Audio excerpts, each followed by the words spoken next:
Hey guys, Tim Nick here with Creative Polymer Solutions.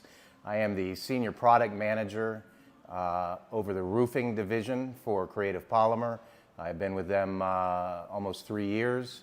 The other part of my business card says contractor development. I love working with contractors, helping you build your business, put more tools in your toolbox, helps you make money. So that's really a hard drive for me. I've spent the last 20 years, plus years, in the equipment business, building spray foam trailers, working with contractors, training contractors nationally. I've worked all over the United States in every sort of climate. Prior to that, I was a South Florida roofing contractor. We did everything from hot mop to shingle to tile, single ply. Originally started hand mixing polyurethanes in 5-gallon buckets, got into spray foam. So in total now, I am 31 years in this industry. I hope to be a great asset, help contractors build their business, be very fruitful and successful, and do good work for their customers. Yeah, today let's talk about how to get your equipment out of hibernation. It's been a long, cold winter. Season has been a little fickle this year. Snowing when it shouldn't be snowing, raining where we don't want it raining. But a lot of you have put your equipment up back in fall. Hopefully you did a good job doing it. There are a number of procedures, proper ways to flush your equipment, especially the A-side hoses, which tend to be the worst chemical in this entire process. As you may know, it is a moisture-sensitive product. If you spill it, when you come back in the morning, it's usually a hard pile, much like tree sap that is hardened on the hood of your car. If you get it on your hands, it discolors your hands. I get a lot of guys that ask me how to get it off. And my answer is don't get it on your hands. So, we'll talk about quickly how to put your equipment up for the season, how to pull it out of the season, how to be prepared. A lot of this is preparation. I see a lot of guys, they come spring, they're anxious to do some work, they go out to their garage, they grab their trailer, their truck, they back it up, hook it up, they get out to the job, and lo and behold, their A-side hose is all compacted up with crystals, their generator won't start, the fuel is old, so we just want to cover quickly some things that might avoid your frustration, especially embarrassment when you're out on the job. Your customer's watching you, your contractor you're working for may be watching you. And to be out there looking like an amateur is pretty embarrassing. So, in short, I'm not going to get right to the end, but we'll start in the beginning here. So come fall, you have to think about spring. Gasoline and engines, the first thing we're going to check come spring is does the equipment start? Does the generator start? Does the compressor start?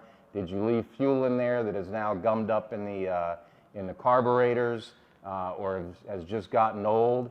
Have mice gotten into your trailers? I've had that happen. They've chewed through some wires. They cause a little bit of havoc. So first thing, spring, I'm going to tell you before you get out there and run off to the job, let's start the compressor. Let's start the generator. Let's make sure that we've changed the oil. I've had guys come back in to our shop when I was running an equipment shop, telling me that their generator's not operating properly. I'll go and look at their oil filter. It's the original oil filter that was on there, 3 years ago when we set up the trailer. So that's just not good housekeeping. Good housekeeping is maintaining your equipment, keeping your trailer clean, keeping fresh gas, keeping oil, keeping filters, keeping spark plugs, all of the things that may go bad. Those are your redundant parts that you should probably have on your trailer, whether it's a gas generator, diesel generator, whether you're running shore power.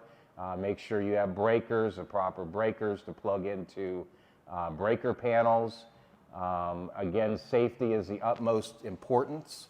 If you are not well versed in checking voltage with a voltmeter or using an amp meter or understanding how those components work, hire a professional. There are people out in the field, you can source them locally, that can check your generator, that can check amperage, single phase, three phase, amperage.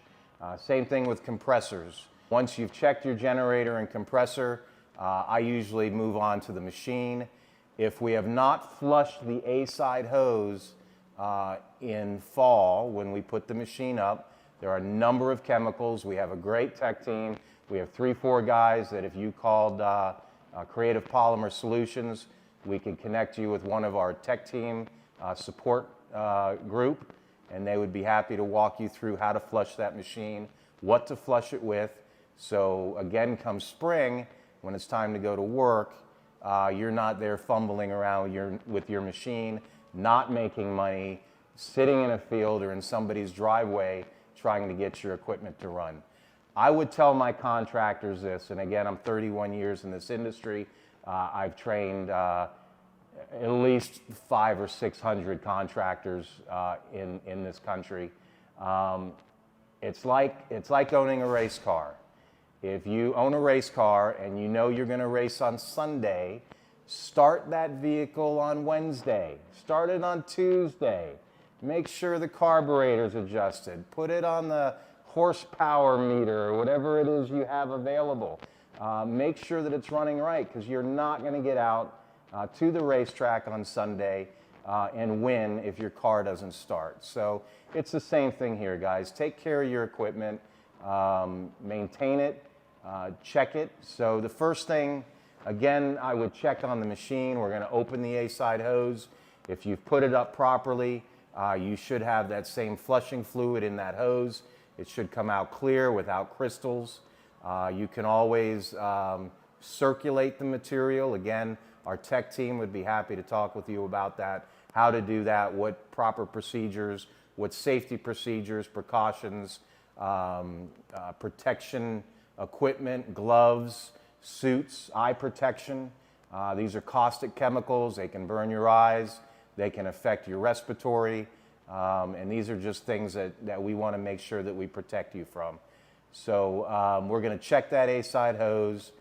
The B-side hose, if it has resin in it, B-side, left over from fall, it's much like dish soap. If you leave it out on the counter for a week, the water's going to evaporate out of it. It's going to become sticky, but it still will be a soluble product. So B-side, not as bad as a problem as A-side. And if you've already had some seasons under your belt, you're going to realize A-side is the devil. So that's probably the most simplistic way to put it. So again, once you're sure your A-side hose is clean, you're going to recirculate your A-side, recirculate your B-side. There are a number of steps that makes that simpler.